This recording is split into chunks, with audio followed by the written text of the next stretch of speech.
DI Khan में लड़की को वनी करार देने का मामला मुल्जिमान फरीद और कफायत को आज अदालत में पेश किया गया। पुलिस की दरख्वास्त पर अदालत ने मुल्जिमान का 3 रोज़ा जिस्मानी रिमांड मंजूर कर लिया। वनी मुकदमे में गिरफ्तार तीसरे मुल्जिम इमरान को अदालत में पेश नहीं किया गया। मुकदमे में नामजद 3 मुल्जिमान इनायत, जलाल और रमजान को ताहाल गिरफ्तार नहीं किया जा सका।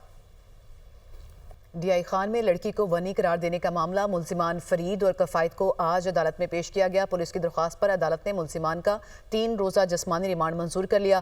वनी मुकदमे में गिरफ्तार तीसरे मुल्जिम इमरान को अदालत में पेश नहीं किया गया। मुकदमे में नामजद 3 मुल्जिमान इनायत, जलाल और रमजान को ताहाल गिरफ्तार नहीं किया जा सका। डीआई खान में लड़की को वनी करार देने का मामला मुल्जिमान फरीद और कफायत को आज अदालत में पेश किया गया। पुलिस की दरख्वास्त पर अदालत ने मुल्जिमान का 3 रोज़ा जिस्मानी रिमांड मंजूर कर लिया। वनी मुकदमे में गिरफ्तार तीसरे मुल्जिम इमरान को अदालत में पेश नहीं किया गया।